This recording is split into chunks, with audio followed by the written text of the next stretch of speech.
ఏమంటే లక్ష్మీపార్వతి గారు మాట్లాడుతూ ఉంది నిన్న. చంద్రబాబు నాయుడు గారు నాస్తికుడు అంట కదా, నిజంగా ఆయన నాస్తికుడు, అసలు శ్రీవారి మీద భక్తే లేదంట కదా అని చెబుతా ఉంది. దాన్ని ఎలా చూడొచ్చు? అసలు లక్ష్మీపార్వతికి చంద్రబాబు నాయుడు గారిని ఆ మాట అనే అర్హత ఉందా? ముందు చంద్రబాబు నాయుడు గారు వాళ్ళ మనవడు పుట్టినరోజుకు కూడా శ్రీవారిని కుటుంబ సమేతంగా వెళ్ళి దర్శించుకొని అన్నదానానికి 50 లక్షల డబ్బులు కడతారు చంద్రబాబు నాయుడు గారు.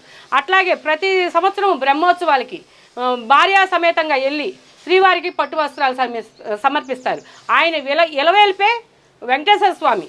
అలాంటి వెంకటేశ్వర స్వామికి నాస్తికుడు అంటానికి దానికి కడుపుకి అన్నం తింటుందో గడ్డి తింటుందో కూడా తెలియట్లేదు. అలాగే జగన్మోహన్ రెడ్డి దేవుడి దగ్గరికి వెళ్లకుండా ఆయన కాళ్ళ దగ్గరికి రప్పించుకొని సెట్టింగులతో వేయించుకున్నాడు కదా. అలాంటి అలాంటి జగన్మోహన్ రెడ్డి చంద్రబాబు నాయుడు గారిని నాస్తికుడు అని లక్ష్మీపార్వతి అంటే దానికి కడుపుకి అన్నం తింటుందో కంప్లీట్ గడ్డి తింటుందో కూడా తెలియట్లేదు. అంటే ఇక్కడ చెబుతా ఉంది ఏదో రకంగా జగన్మోహన్ రెడ్డిని అటు కులపరంగా తీసేయడానికి ఈ ప్రయత్నం చేస్తా ఉన్నారు. అటు పక్క మిగతా కులాల్లో కూడా కలవనీయకుండా చేయడానికి ఈ విధంగా చేస్తున్నారని చెప్పి మాట్లాడుతుంది. నిజంగానే ఆ విధంగా చేస్తుందా ఈ గవర్నమెంట్ వచ్చిన తర్వాత? ఆయన స్వయంకృత అపరాధాలు యాక్చువల్గా హిందూ భావాలకు సంబంధించిన అంశాల్లో ఆయన ప్రతిసారి తెలుసుకోకుండా చేసే విధానం మనం చూస్తూ ఉన్నాం. గత కొన్ని రోజులుగా చూస్తూ ఉన్నాం. ఆయన వ్యవహరించే శైలి కూడా అలాగే ఉంది. అలాంటప్పుడు ఇంకా ఎవరు కించపరుస్తున్నారు ఆయన్ని, ఎవరు ఆయన విడగొడుతున్నారంటారు ఆ సమాజం? చంద్రబాబు నాయుడు గారు ఆయన్ని అందరికీ దూరం చేయాలనుకుంటే చంద్రబాబు నాయుడు గారు ఎప్పుడో చేయగలిగేవాళ్ళు. కానీ ఆయన సిట్టుకి ఒక రిపోర్ట్ ఇవ్వాలి. ఆయన ఏదైనా రిపోర్ట్ ప్రకారంగానే చూసుకుంటున్నారు. అంతేగాని నిన్ను కులపరంగా విడగొట్టాల్సిన అవసరం చంద్రబాబు నాయుడు గారికి లేదు. ఇప్పుడు చంద్రబాబు నాయుడు గారు ఇప్పుడు జగన్మోహన్ రెడ్డి ఒక కులపరంగా క్రిస్టియన్ మతం పరంగానే ఉంటాడు. చంద్రబాబు నాయుడు గారు ఒక హిందూ ధర్మం సనాతన ధర్మం ఆచరిస్తారు. క్రిస్టియన్స్ పద్ధతి ప్రకారం వెళ్ళినప్పుడు చర్చిలోనూ ప్రార్థనలు చేస్తారు. ముస్లిమ్స్ దగ్గర ఉన్నప్పుడు రంజాను ఖురాన్ కూడా చదువుతారు. అలాంటిది చంద్రబాబు నాయుడు గారు నిన్ను మతపరంగా బహిష్కరించాలని అంటున్నారని నువ్వు ఎలా అనుకుంటున్నావు జగన్మోహన్ రెడ్డి? అంటే ఇక్కడ మరి చూసుకుంటే ఇంకో మాట కూడా అంటుంది, హిందువులకు అసలు మనోభావాలతో వీటితో సంబంధం లేదు. ఏ రకంగా కించపరిచినా కూడా వాళ్ళు వెనకాల గుడ్డిగా నమ్మి వెళ్తూ ఉంటారు. హిందువులకు అసలు మనోభావాలు లేవని మాట్లాడుతుంది. అసలు ఎలా మాట్లాడగలుగుతుంది? అది హిందువో మరి ఏ జాతికి చెందిందో మాకు తెలియదండి. హిందూ మనోభావాలని దెబ్బతీసిన వాళ్ళని తిరుమల తిరుపతి వెంకటేశ్వర స్వామి ఎప్పటికీ క్షమించడు. అందుకు ఉదాహరణే వైఎస్ రాజశేఖర రెడ్డి 2 కొండలు చాలన్నాడు.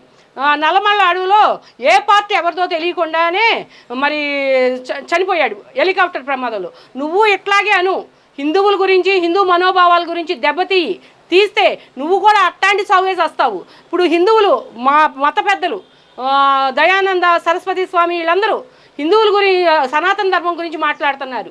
నువ్వు హిందువుల గురించి ఏదైనా తప్పుడు మాటలు మాట్లాడితే లక్ష్మీపార్వతి నీకు ప్రజలు దేహశుద్ధి చేయడానికి సిద్ధంగా ఉంటున్నారు. మరి ఆమె అసలు ఈ రకమైన మాటలు కించపరిచే విధంగా అసలు మామూలుగా అయితే వీళ్ళు స్వామీజీలు నిన్న మీటింగ్లు పెట్టి కూడా చెప్తాను, మా మతంతో కూడా పక్క మతాన్ని కూడా మేము సమానంగా చూస్తామని చెప్పిన విధంగా వాళ్ళు చెప్తూ ఉంటాయి. ఇంకా ఈ లక్ష్మీపార్వతి వచ్చి ఎందుకు జగన్మోహన్ రెడ్డి గారిని వెనకేసుకొస్తుంది అంటారు? ఏమండి, మన సనాతన ధర్మంలో మనకి ఒక్క దేవుడే అని కాదు, మనం అన్ని మతాలని గౌరవిస్తాం. మనం చర్చికి వెళ్ళినా కూడా మామూలుగా హైందవ సంస్కృతిలో ఉన్నాళ్ళు కూడా మనం చర్చికి వెళ్ళినా కూడా వాళ్ళు పెట్టింది తీసుకుంటాము. ముస్లిమ్స్ది కూడా మనం తింటాం. వాళ్ళకు మళ్ళీ మన దేవుడిది ఏదైనా ప్రసాదం ఇస్తే మేము ముట్టుకోమనవరు. నువ్వు లక్ష్మీపార్వతి నువ్వు గనక శ్రీవారి గురించి కానీ హైందవ సంస్కృతి గురించి మాట్లాడితే నీ నాలుగు తెగ్గొస్తాం. మరి అదేవిధంగా చూసుకుంటే ఈ కొడాల నాని గారు అంబటి రాంబాబు గారి దగ్గరికి వెళ్ళి మాట్లాడుతూ ఉన్నాడు. రెడ్ బుక్ లేదు, ఎల్లో బుక్ లేదు, ఏ బుక్ వచ్చినా మమ్మల్ని ఏం పీకేది లేదు, మేము మళ్ళీ వస్తాం, జనాల్లో తిరుగుతాం, మా నాయకుడిని మీరు ఏం పీకలేరు అని చెప్పి మాట్లాడుతాం. దాన్ని ఎలా చూడొచ్చు? రెడ్ బుక్ లేదు, ఏదీ లేదన్నప్పుడు నువ్వు హార్ట్ ఆపరేషన్ అని బొంబాయి ఎట్టా పరిగెట్టావు కొడాలి నాని? ఇవాళ నువ్వు జనాలకి నేను బతికున్నాను అని చూపించుకోవడానికే గుడివాడలో అప్పుడప్పుడు వచ్చి ఇట్లా కనపడుతున్నావు. సరే, రెడ్ బుక్ మీరు భయపడట్లేదు కదా, మీరు రప్పా అంటున్నారు కదా. ఒక్కసారి బయటకు వచ్చి మీరేమన్నా మామూలుగా బయట అల్లర్లకు ప్రయత్నించండి. మిమ్మల్ని ఎక్కడ నరకాలో అక్కడ నరుకు పెడతారు మా వాళ్ళు. అంటే వాళ్ళు అంటున్నారు మరి మీరు నరుకుతారని అంటున్నారు. వాళ్ళని మేము హోలీ చేస్తాం, రక్తంతో హోలీ చేస్తాం అని చెప్పి అంటున్నారు వైసీపీ నాయకులు. చెయ్యండి. అక్కడ చేతగాని ప్రభుత్వం మీ వైసీపీ ప్రభుత్వం లాంటిది కాదు. అక్కడ ఉన్నది చంద్రబాబు నాయుడు గారి ప్రభుత్వం. జనాలని టచ్ చేసి చూడండి మిమ్మల్ని ఎట్లా చేయాలో. అక్కడ మరీ చంద్రబాబు నాయుడు గారి టీం ఉన్నారు, హోమ్ మినిస్టర్ అంది గారు ఉన్నారు.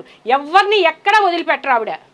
అంటే మరి అంటున్నాడు జగన్మోహన్ రెడ్డి ఏం పీకలేరు, మీ అవసరమైతే మీ లొకేషన్ చంపేస్తా ఉన్నట్టుగా మాట్లాడుతూ ఉన్నాడు. వ్యాఖ్యలు ఎలా చూడొచ్చు అంటారు ఇక్కడ? మరి నువ్వు ఇప్పుడు జనాలు ఏమీ చేయలేరు అన్నారు. మీరు ఒక కుటుంబం గురించి, ఆడాళ్ళ గురించి అసభ్యంగా మాట్లాడినందుకే మీ అంబటి రాంబాబు బతికేమైంది, జోగి రమేష్ బతికేమైంది, 18 రోజులు జైల్లో ఉన్నాడు. ఏమి ఒక ఆడ మనిషిని తోలనాడినందుకే, వాళ్ళ అమ్మని అన్నందుకే. ఇవాళ నువ్వు ఏమీ చేయలేరంటున్నావు కదా. మీ వర్షంలో మీరు ఏంటండి, జగన్మోహన్ రెడ్డిని వచ్చి ఇదే స్లాంగ్లో ఏదైనా మాట్లాడమనండి, చేస్తామో చేయమో చేసి చూపిస్తాం. మరి అదేవిధంగా చూసుకుంటే ఈ గవర్నమెంట్ వచ్చింది అంగన్వాడీ మహిళలకి మళ్ళీ డబ్బులు ఇవ్వడం జరుగుతుంది, దాన్ని ఎలా చూడొచ్చు అంటారు? మహిళల పట్ల ఏ విధంగా ఉందంటారు గవర్నమెంట్? యాండి ఇప్పుడు అంగన్వాడీ వాళ్ళకి, ఆశా కార్యకర్తలకి ఇప్పటికి 2 సార్లు జీతం పెంచిన ఘనత చంద్రబాబు నాయుడు గారిదండి. మీకు మళ్ళీ పని చేయించుకొని వాళ్ళకి జీతాలు ఇవ్వకుండా ఎగ్గొట్టిన బాబు కాదు. ఇవాళ అంగన్వాడీ కార్యకర్తలు కానీ, ఆశా కార్యకర్తలు కానీ చాలా సంతోషంగా ఉన్నారు. అంటే గతంలో జగన్మోహన్ రెడ్డి గారు వ్యాఖ్యలు చేసిన మహిళలు మోసం చేస్తున్నారు, ఈ బడ్జెట్లో కూడా అసలు ఏం పెట్టింది లేదన్నారు. మరి బడ్జెట్లో లేకుండా ఇలాంటి మహిళలకు ఎలా ఇవ్వగలుగుతున్నాడు ఆయన? ఇప్పుడు జగన్మోహన్ రెడ్డి చేయలేని పని చంద్రబాబు గారి కూటమి ప్రభుత్వం చేస్తుంది కాబట్టి ఏమీ జరగట్లేదు అని 10 సార్లు చెప్తే జనాలు నమ్ముతారోమోనని జగన్మోహన్ రెడ్డి ఆశ. అంటే మరి ఇక్కడ జగన్మోహన్ రెడ్డి గారు మరి ఇన్ని మాటలు మాట్లాడిన వ్యక్తి ఎందుకు అసెంబ్లీకి రాబోతున్నాడు? నిన్నగా మొన్న ఆయన నియోజకవర్గం తిరిగాడు. మరి ఒక పక్క హిందూ ఇజానికి సంబంధించిన ఏదో హోమ యాగాలు చేశాడు, దాన్ని ఎలా చూడొచ్చు అంటారు? ఆయన హిందువులు నమ్ముతారు ఆయన్ని? హిందువులు అయితే జగన్మోహన్ రెడ్డిని నమ్మే పరిస్థితిలో లేరండి. కోట్ల మంది హిందువుల మనోభావాలను దెబ్బతీశాడు. తిరుమలలో పరమ పవిత్రంగా భావించే వెంకటేశ్వర స్వామి విషయంలోనే నువ్వు అపచారం చేసావు జగన్మోహన్ రెడ్డి. నువ్వు ఇవాళ కడపలో మన శివయ్యది విగ్రహం ప్రతిష్ట అన్నావు, శివలింగం. నువ్వు ఆ హోమంలో చేసినా కూడా నిన్ను ఎవరు హైందవులు దగ్గరికి రానిరు. ఇప్పుడు నువ్వు చేయలేవు, ఇది చేయలేవు. నువ్వు కింద కూర్చున్నాడివే లెగవకుండా నిన్ను 4 లేపాల్సి వచ్చింది. మరి నువ్వు ముసలాడివా, మా చంద్రబాబు గారి ముసలాడా? ఎవరికి అక్కడ ఎట్లా ఉందో తెలుస్తుంది కదా. నువ్వు ఒకళ్ళని అనేటప్పుడు, ఒక మాట అనేటప్పుడు జగన్మోహన్ రెడ్డి నీకు 4 ఏళ్ళు చూపిస్తున్నాయి. అంటే ఇక్కడ మన ఇంకో రకంగా చూసుకుంటే బిఆర్ నాయుడు గారి మీద ఒక సోషల్ మీడియా వైరల్ అవుతుంది, దాన్ని ఫోన్లు అక్కడే పెట్టా, ఎలా చూడొచ్చు అంటారు? బిఆర్ నాయుడు గారి మీద అంటేనండి, ఇప్పుడు తిరుపతి లడ్డు కల్తీ వ్యవహారం జరిగింది చూపిస్తున్నారు కదా. దీన్ని డైవర్షన్ పాలిటిక్స్గా చేయటానికి మీరు బిఆర్ నాయుడు మీదకి వీడియోలు వదిలారని మాకు జనాలకు తెలిసిపోతుంది. ఇప్పుడు బిఆర్ నాయుడు గారితో ఒక గ్రీన్ శారీ అమ్మాయిని పెట్టారు వీడియో. అదే ఆ వీడియోని మళ్ళీ బ్రౌన్ కలర్ శారీతో పెట్టారు. మరి ఒక చోట హగ్ చేసుకునే చోట అది అంబటి రాంబాబు గారి వీడియోని అందరికీ తెలుస్తుంది. మీరు తలే మార్ఫింగ్ చేశారు. మీరు పెట్టుకోక బిఆర్ నాయుడు గారితో పెట్టుకున్నారు. బిఆర్ నాయుడు గారి మిమ్మల్ని ఎవరిని వదలడు, మొత్తాన్ని మిమ్మల్ని కోర్టుకు లాగుతాడు. అంటే ఇక్కడ ఆయన కూడా ఖండించాడు, నా సంబంధం వ్యవహారం ఏ వీడియో ద్వారా నన్ను క్రియేట్ చేశారు కానీ అది చేయటం కూడా చేత కాదు పేటీఎం బ్యాచ్ అని చెప్పి ఆయన తిడతా ఉంటాడు. దాన్ని ఎలా చూడొచ్చు? అంతకుముందు పేటీఎం బ్యాచ్కి జగన్మోహన్ రెడ్డి 5 రూపాయలు ఇచ్చేవాడండి. ఇప్పుడు మన టీడీపీ సోషల్ మీడియాని తట్టుకోలేక ఇప్పుడు ఒక్కొక్కరికి 2000, 3000 ఇస్తున్నారు.